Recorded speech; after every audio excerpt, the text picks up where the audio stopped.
morning sunshine, rocking the good time with all our friends. Easy and carefree, out in the summer breeze, loving a simple things for hours on end. Right about sundown, we lay on the ground, count on the stars as they come out one at a time. Ain't this a sweet life? Hey everybody, I'm X Factor winner Tate Stevens, and welcome to the Sweet Life Podcast, where we talk about everything from music, sports, food, entertainment, and, well, just living the sweet life.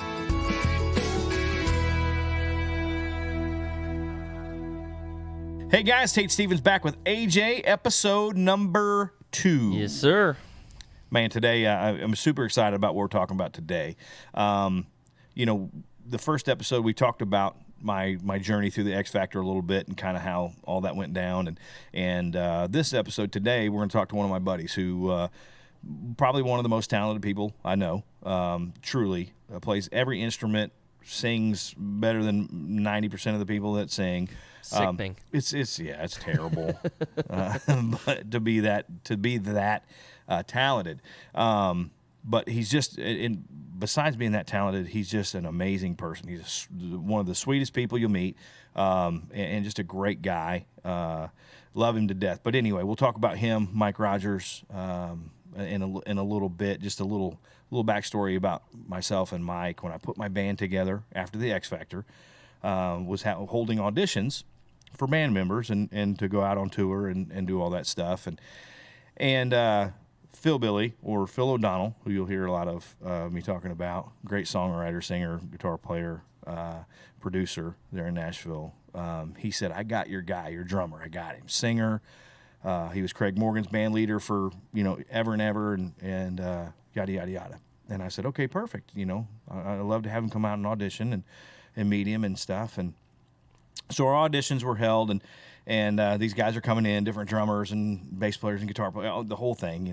We're getting everybody, and Mikey walks in, man, and he's just happy. It's just all the time happy, and I don't get it, And I'm like, no, it's not. The world's not that cool all the time, Mike. You don't have to smile every day. You know what I mean? You can be mad every once in a while, but he's just that guy. He's just always happy, always in a good mood. He tries to put people in a better mood, and anyway. So he walks in, and he just lays it down on the drums, man. Everything is just perfect. And I remember sitting there listening to him and play, and I'm just kind of taking in how he's playing with some of the guys and how it's kind of feeling and everything, and it was perfect, man. And then he starts singing, and I'm like, oh, my gosh. Well, then, just knowing a little bit about him through Phil, feels like he plays guitar great. So when you do, like, your radio tour, you can just take Mikey, because he can play guitar and whatever. I'm like, oh, okay, so that's a plus. I'm thinking he sings, he plays different instruments. I mean, I guess this is going to be awesome, right? So hire him, obviously, basically on the spot. I'm like, he didn't even leave the rehearsal room. And I'm like, okay, you're my drummer. I get it, right? And called him the next day, told him, hey, if you want the gig, it's yours. So, and then we started talking, and he's like, hey, I love writing. And then that's when I found out he wrote Bonfire and for Craig and some of the other songs. He started pitching me songs that he had written with Phil and different writers and stuff. And I'm like, oh my God, these songs are great. This is awesome. So we started kind of, what have I stumbled onto? Yeah. No, I mean, yeah, it's like diamond in the rough kind of thing, but everybody knows about him, Right. So, we start hanging out a little bit, writing and just kind of playing and stuff. And then that's when our friendship really started, instant friendship, man. I mean, just because, just his belief in music and his love for music and it's amazing. And he's so, like I said, he's so nice. He's the most talented person I know. And, it's weird. So, and he's just goofy as he can be. I mean, all the time goofy. And like I said, he's one of those guys. So I started going back and like watching videos of him, and with Doyle. So a little bit, he was out with Craig Morgan. He moved from South Carolina to Nashville, and to be a musician and played with Kevin Denny. Was out with Kevin Denny. I don't know if people remember Kevin Denny, great country singer, by the way. If you're looking for good country music, look up Kevin Denny, and you're gonna hear some great country music. I mean, kind of Keith Whitley-esque guy, right? And then that's where he met Craig, and then they started writing together and playing and stuff like that. So it's nonstop with him. Just the talent and everything is nonstop, and so he played with Craig, went out with Craig Morgan on his radio tour, started and was Craig's band leader for like 8 years, through all the big hits with Craig, and then he left Craig, and then went out with Doyle Lawson and Quicksilver. So if you're a bluegrass fan, you're gonna know who Doyle Lawson is. Doyle's been around forever, and Doyle's known for having great bands and great players and singers, and I mean from when he started, and he's like Bill Monroe. He's just one of those huge figures in that genre of music, and so Mikey started going out with Doyle and playing with Doyle, singing and playing acoustic and stuff, and if you want to hear some just look up Doyle Lawson and Quicksilver and Mikey Rogers. Oh yeah.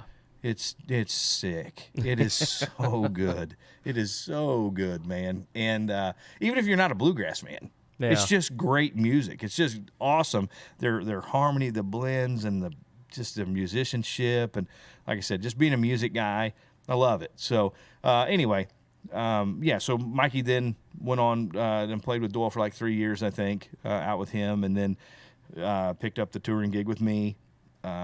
And then was out with us for a couple years on tour, and then he went back with Craig, and Craig needed him, and so he went back out with Craig and has been there since. But like I said, just one of the nicest people you're gonna find. Will do anything for anybody, but just the talent level that he has, and he's always working. That's what's weird. It's like you would think. It's natural for him to, when he sits down behind a drum kit, it's natural and it just comes out. When he picks up a guitar, it's just natural and it comes out. Yeah. Picks up a mandolin, it just comes out. A banjo comes out. Steel guitar, sits down, steel guitar, and he starts ripping off steel guitar things, and you're like, what the? It's crazy, but he's always working, always, trying to perfect his craft and then just sit down with him with the acoustic guitar and start writing songs. And it just happens. It just comes out, man. And he's one of those guys that you want to have on your team.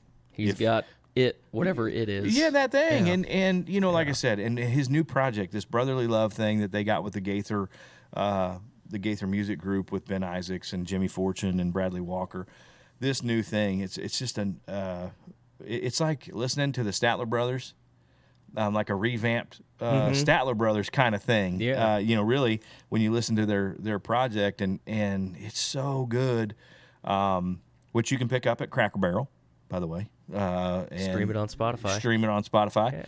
Or go to YouTube. Go to YouTube and watch the live. That's what I've show been. in Columbia, Tennessee. Oh my God. So. It's still, like I said, he produces all my stuff now, all my music Mikey produces, and which he's doing. That's another part of his, I guess arsenal, if you will. He's so good at it. His ear for just music in general, the production value that he gets, it's big. It's it's crazy, and he just gets it, man. And like the Sweet Life, when I came for this, I was like, what, we're gonna just revamp, kind of reboot, rebrand. And I was talking to Michael, and he's like, can I please have a shot at it? I want to produce your stuff. And I said, okay, sure. Let's try it. Why not? We'll do a song and see how it comes, see how it works. And it was so comfortable. It was so comfortable with him. Of course, so here's how we do this, and now, because you don't need big studios and things like that to make an album or a record. Unlike the lavish podcast studio that we have right now. It is pretty lavish. I don't know. but so you can go into your house if you have Pro Tools and all this stuff. And of course, Mikey plays every instrument. Yeah. So he goes in and lays acoustic tracks down and then puts a bass guitar part to it, just so he can play the drums. So then he goes and throws the drum track down. Then he goes back and plays the bass to the drums. You know what I mean? So he builds this thing. Yep. And then he goes out and picks up guitar players. We had some guest guitar players on there. Jimmy Olander from Diamond Rio played and on this new project and stuff like that. So it was really cool. So we went out and Travis Toy played steel guitar on the new project, and so we get our friends, if you will, to put their thing on it. But it's all done so basic and easy now, and it sounds amazing. It's so big. It's some of the best stuff I've done, I think, yet. I think the music is some of the best music, and at least sonically, I think it's bigger than anything I've done before. And it's because of him. He's just so talented in all of that. You know what I mean? But barring me singing bad, it's really good. It's really good. You take my voice off of it, and it's really good stuff. But all right, guys, today I have my dear friend and one of the most talented people that I know on the planet, Mr. Michael Rogers, with us today. He's going to tell you some stories, really good stories about the music business. He's been in it a long, long time. He's done about everything, plays every instrument, sings every song, can hit every note, and plays and sings better than the people who should be doing it or that are doing it right now. So anyway, my buddy Michael Rogers. Michael, how you doing, buddy? Hello, Tate. Thanks for having me. All right, man. Listen, this is just story time. We've known each other 8 years. Yes, sir. And I met you in 2013, beginning of 2013, right after the show, after the X Factor. Yep. I remember the day we met. Phil Billy actually helped me, introduced us via I needed a drummer to go out on the road. So, yes, sir. And so he said, "I got a guy for you, good family man, just a great person, and super talented guy." And I said, "Okay, perfect. That's what I want. That's what I'm looking for." You came in. I remember the day. I hated it. I didn't even know. And I texted you the night before and said, "I hate this. Why are we doing this audition mess?" I know. Well, I hated it too. I couldn't sing. Oh yeah. I know. Over there. You just sat over there in the corner while I was back there bashing and making all kind of rackets. Yeah. So anyway, Michael comes in. He auditions. As soon as he walks in, his just personality lights up the room, man. His smile, everything, and it's true, dude. Probably the nicest guy that I know. At least one of the nicest guys that I know. And it was awesome. There's another guy coming up pretty soon. You can talk about him another time. Yeah. Right. Well, we'll talk about him another time. But no. So anyway, Mike comes in, auditions. I gave him. Right off the bat, dude. He got in there, and I had Darius's drummer actually helping me. He was running the audition. And as soon as you start playing, he just looked at me and he said, "Dude, that's your guy. That's the best drummer we've had in here." And I said, "Cool," and then you guys had to sing harmony parts with no lead lead vocal parts. And I was scared. But we did it. Yeah, it worked somehow. I don't know how. But so anyway, you hardly talked to me. Well, you're like, "Hey, how you doing?" I was like, "I'm leaving. I'm out of here." This is dumb. What did I come here for? I'm leaving. Call me back later if you want to talk. So, all right, man. Listen. So, what made you music? Obviously, everybody plays music for a reason. And what is the reason that Michael Rogers plays music? Well, my father. I loved. As far back as I can remember, Tate, I mean, this is crazy, but I'm telling you, at 2 years old, I can remember my dad playing fiddle and guitar. You know, I remember it. And I remember trying to get my hands on that stuff. And they have pictures and videos. You know, the videos are probably destroyed by now, but they have them of me trying to play and me standing on the table trying to be Elvis, you know. And today's his birthday, you know, so that's kind of said that, but it's wild, man. I just loved it. I loved it. And hearing Dad sing with, you know, his bands, that, man, it seemed like when they would get together, to me, it sounded like a record, you know. It was so good. So I wanted to be a part of it. I loved it. Right. Man. And your dad, obviously, he was big bluegrass guy, and that's where the love of bluegrass obviously came for you, right? Yeah. You know what, Tate? I gotta be completely honest with you. When I got, you know, about in the 5th grade, well, let's say 3rd to 4th grade, I heard Prince and the Revolution and Rick James and that stuff, and I was like, man, what is this? This is like funky. Why are the drums? Why do they sound like that? I love it. Right. I got as far away from bluegrass as I could. Right. I didn't want to hear it. You know, boy, Daddy was on me about it. He's like, son, listen, put that mess down. That is not good. That's not good. Ain't nothing good about that. And I said, come on. It is. It sounds good. I mean, I loved all the pop stuff, man. Right. But with that being said, I learned how to play drums sitting on the side of my sister's bed. She had pom-poms. That was my cymbals. Right. So I would use those to play drums with. You know, I'd hit those as my cymbals. I would practice to Ricky Skaggs' Highways and Heartaches record, okay, which had Highway 40 Blues and all that, all those big hits, Heartbroke and that stuff, man. I think Heartbroke was on that record. I'm pretty sure it was. Anyway, just hearing all that stuff. And then I'd go right to Prince and the Revolution, yep, or to Rick James, try to play that stuff.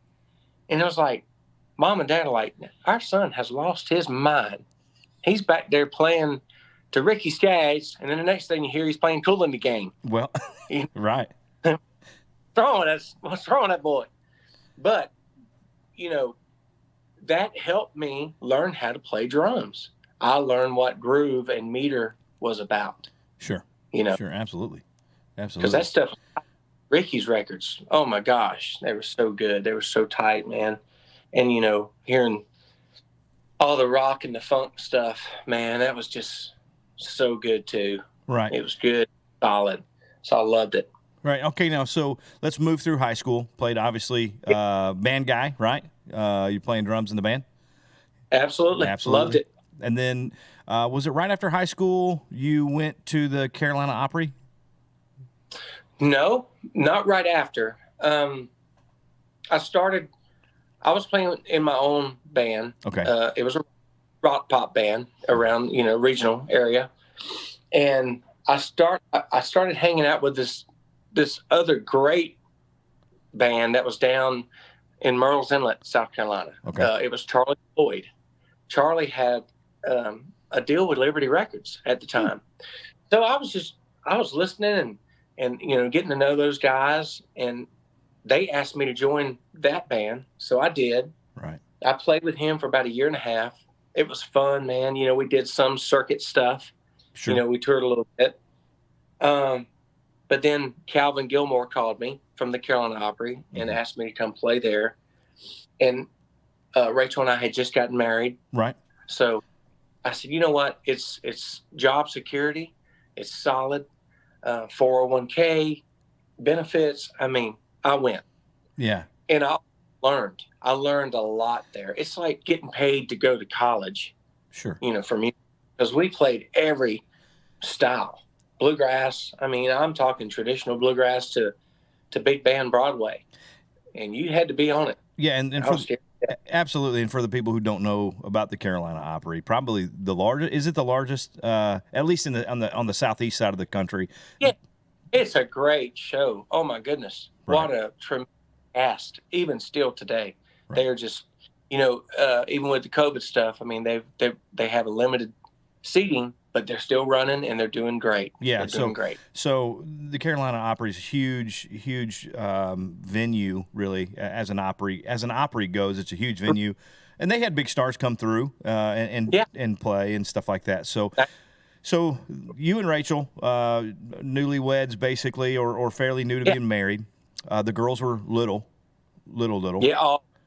Well, yeah. I mean, Molly came around. She was born in '98. And a funny story, if you got a second, my good friend Wyatt Beard, that plays with Kenny Chesney, called me in '98 or like maybe '99, and he said, "Hey, Mikey, man, I'm playing with Kenny Chesney, and we'd like you to come out and play some acoustic and sing with us." Right. I said, I just had a little baby girl. We just bought a house. I have stability here. I think I'm going to hang out. Man, what was I thinking? Well, I mean, things happen for a reason, obviously. We look at it that way. Everything happens for a reason. So you moved to Nashville in 2000, was it 2000 or 99?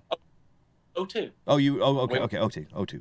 Sarah was 1 year. She was a year old when we moved here. Okay. She turned here. Okay, cool. So then moving to Nashville, obviously, it's the music scene obviously is what it is in Nashville, and it grows and continues to grow. So back there, 2002, young man, and you're writing at this time. You're writing the whole time you're writing, right? Even so how did you break into the songwriting here in Nashville? What happened? How did that all work for you? Tate, I really don't know. I just started going to writing sessions with buddies, Tom Botkin. Right. I moved here to play with Kevin Benny. He was on Lyric Street. Man, he's such a great songwriter. So I was writing with him and Tom Botkin all the time. Man, I just kept writing and writing and writing. And then, I met Phil Billy. You're right. And was writing with him. And he said, Mikey, Kevin actually wasn't doing a whole lot at that time. He said, man, I got a songwriting buddy you need to meet, Craig Morgan. I said, oh, yeah. So I met him. Right. I was like, we hit it off. And then, I'm sure that's coming up. Right. Exactly right. Yeah. Well, yeah, transition right into Craig Morgan. So here you are. Right there. Yeah, that's how it happened. Well, okay, so 2002, Craig is a songwriter, obviously, and great songwriter. And by the way, here's the thing. I don't think that most people. There's a lot of great singers. Craig's a great singer, obviously, a lot of hit records. But here's the thing that I like about Craig more than anything. His songwriting, man, is as an artist, he writes songs that I want to sing. Man. Yeah. And he's a little songwriter. Yeah, great Craig. songwriter. Great songwriter. Yeah. And I don't think he gets the credit sometimes for that, He's not just a good songwriter. He sings out the corner of his mouth. I know. A lot. He yells at me for doing it because I'm trying to match him. So you start writing with Craig, and then Craig gets his deal because he was singing his demos, and somebody said, hey, check this dude out. He's a really great singer too, songwriter. Give him a deal. Yeah. So he gets a record deal. Then I think when I met him, he was on Atlantic, and Atlantic closed. Right. Went to Broken Bow, and when I started with him, Almost Home had just come out. Right. So now you're out. Wrote that song with Kerry Kurt Phillips. Right. Yeah. So Craig has Almost Home out. So you guys toured. You're his band leader, songwriter. You guys are writing and doing all that stuff. You're his band leader. Yeah. For about 8 years? Wasn't it about 8 years the first time? God, years. Almost 9 years. Almost 9 years. So then you left Craig. You're like, Craig, I'm out. Yeah. Tired of you. Yeah. Well, like that. I'm tired of it, Craig. I'm tired of it, Craig. Honey, You're dumb. I'm he tired of needed it. a break from me. I was too much. He Yeah. needed a break from me. So then you move on, going back to what you loved, bluegrass music. Yeah. And Yes. you know what I mean? And so, and this time, I know we're skipping ahead, and there's a bunch of stories and a lot of things that we could talk about, but we're going to skip Yeah. ahead. So now you're out with Doyle Lawson and Quicksilver. Yeah. So if Wow. if you're not familiar with bluegrass music, go check out Doyle. He's been around for 100 years, and he's like 175, I think. Literally, he's like Yoda.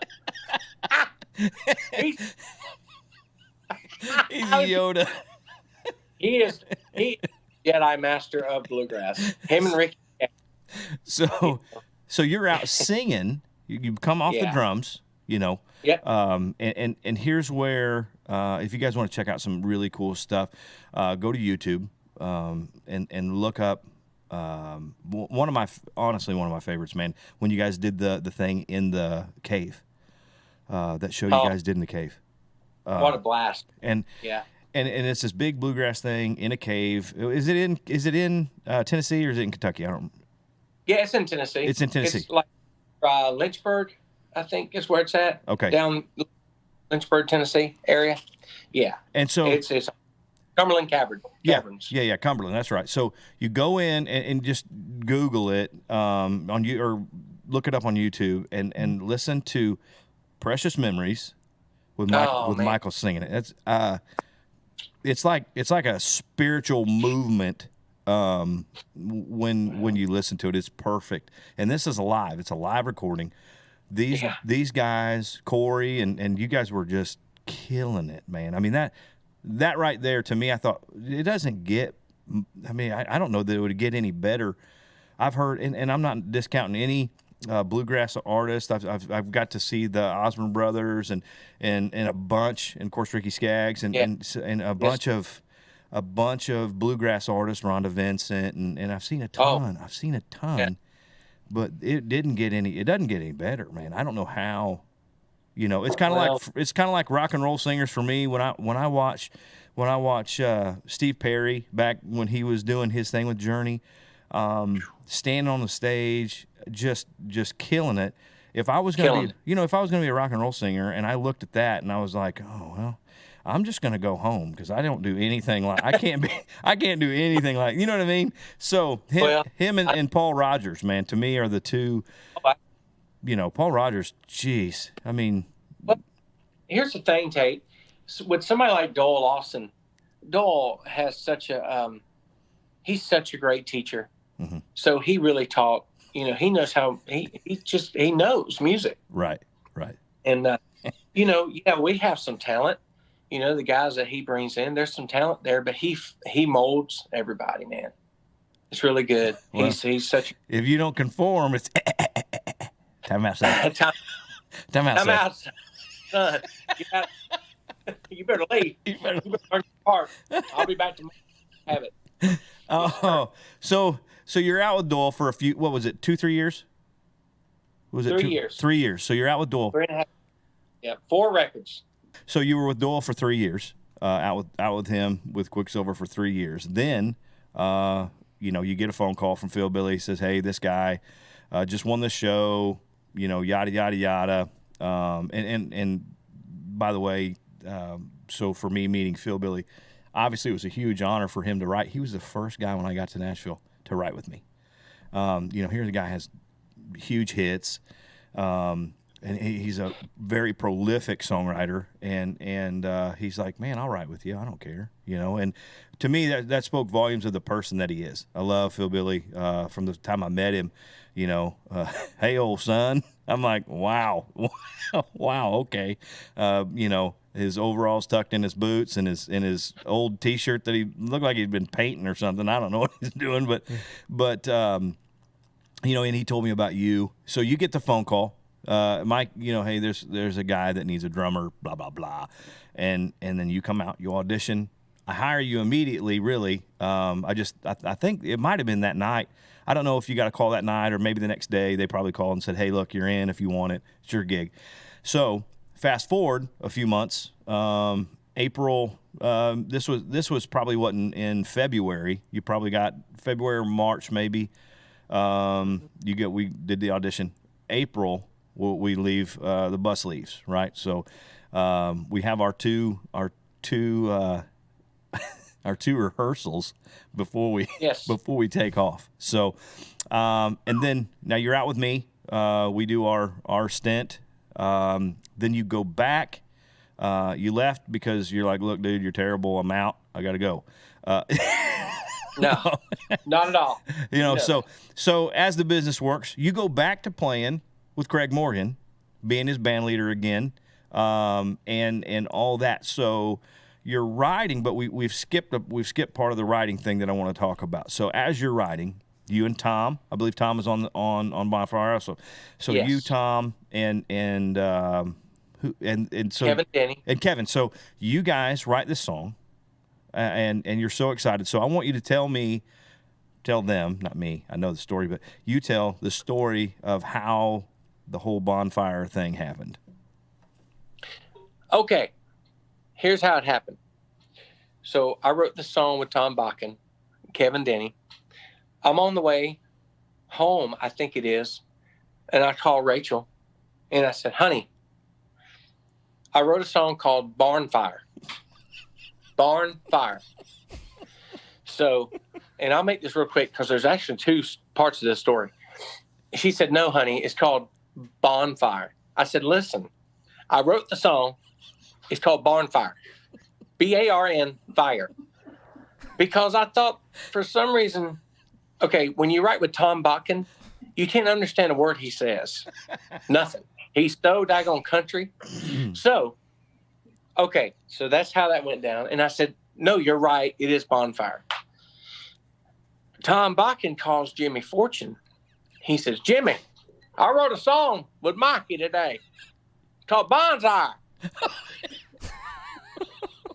Bonsai, Jimmy says. Bonfire. He said, Bonsai? He kept saying yes to Jimmy. Yes, Bonsai. No, Tom. And he got mad at him. I believe he hung a phone up on him. So anyway, but no, that's how that song went down. So Craig comes in. Craig's like, yeah, I love it. Let's cut it. Cut it. Big hit for you guys, right? And yes. Big hit, and help Craig at that time. He had a hit right before that, and then he comes out. Bonfire comes out, bang, another big hit. We were out on tour with. Were you guys out with Carrie at that time when Bonfire came out? Yeah. So you're out with Carrie Underwood. So you guys are out on tour with Carrie. You're doing your thing. Craig's doing really well, and then.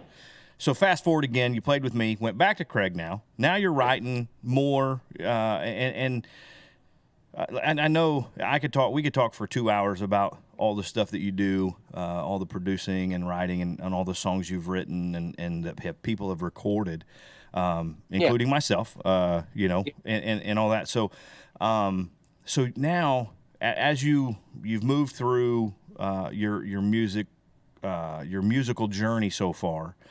You're writing, you're producing people, and all that. And then you kind of have this thing, we've talked about it 100 times, about, man, I love playing music. I love playing music, but I also want to be on the other side of it. I want to write songs, and I want to produce, and I want to stay at home. And that's what I want to do, right? Go out and play when I want to play. I get it, right? So that's where we are today. We're at this point today. We've caught up. Still out with Craig when he's playing. You're still doing the Craig Morgan thing. But then you have an opportunity. Obviously, you know a ton of people in Nashville. People respect you because of your singing, songwriting, and playing.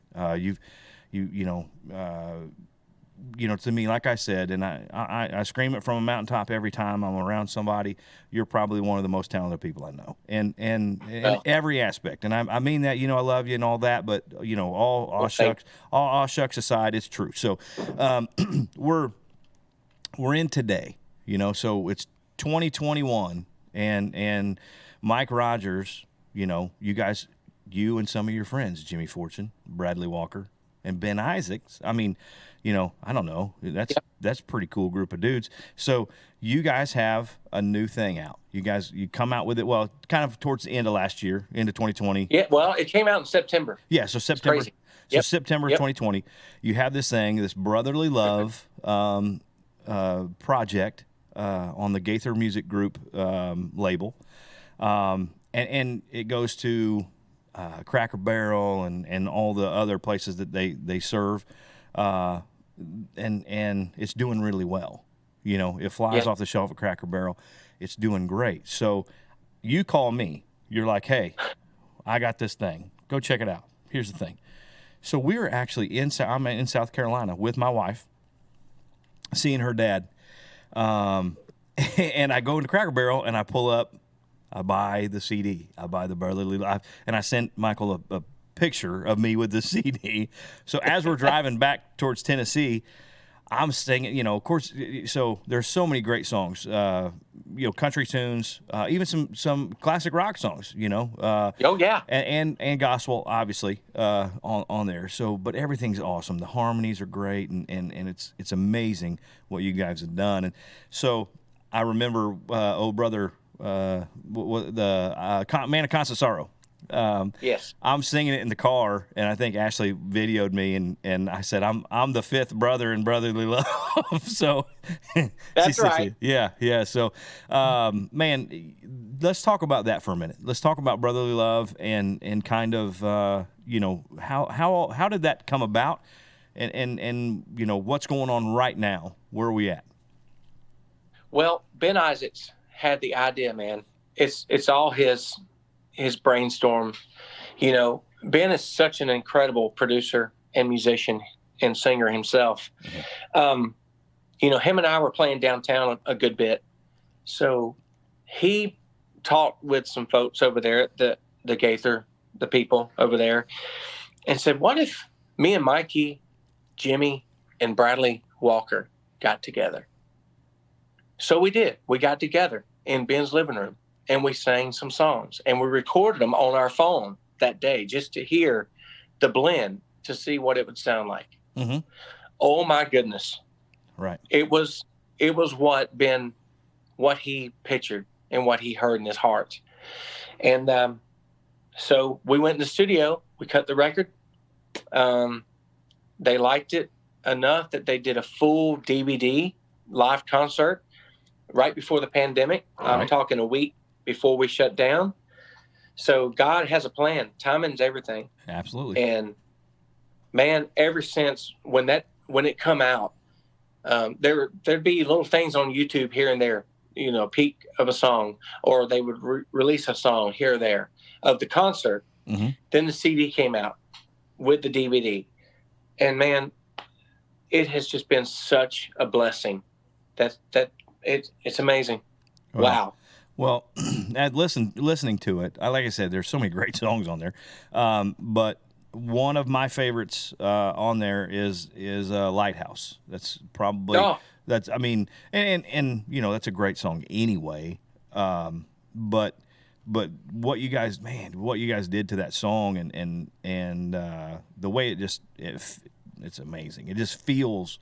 You know what I mean? It's one of those songs that just feel good anyway. It's a great message song, obviously, but it's it's so good on that album that every time when I'm in the car, I'm like, singing along. Well, thank you. And so anyway, man, look, that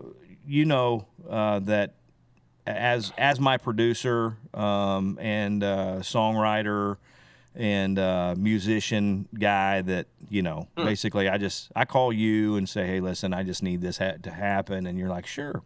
I need to be on the next Brotherly Love project somewhere. I mean, I can play cymbals or tambourine. Yes. I can't even get a tambourine spot. I mean, a shaker. Can I do something? You got it. All right, buddy. Listen. I love you, and love you too, buddy.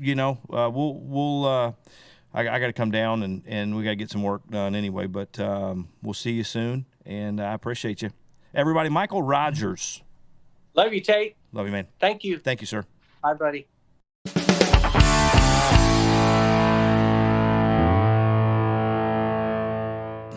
Need another cup? Yeah, your- apparently. Of your daddy soda. Apparently.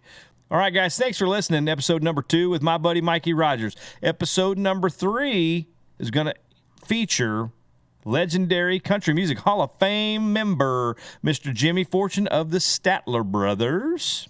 Excited about it. I'm very excited about it. So remember to follow us on Facebook, Twitter, and Instagram at Tate Stevens, CTRY on Instagram and Twitter, and Tate Stevens official fan page on Facebook for the latest information about our Sweet Life podcast. Also, don't forget to leave a review. Hit the subscribe button and leave us a review, 5-star review, and we'll read those reviews on the next podcast. Absolutely. All right, guys. Thanks for sticking around. Enjoyed it. Come back. See you soon. Ain't this a sweet life? Hey, guys. Thanks for listening. Want to ask a question for a future episode? Well, hit us up on Facebook or Twitter with hashtag SweetLifePodcast. And be sure to give us a 5-star rating and hit that subscribe button.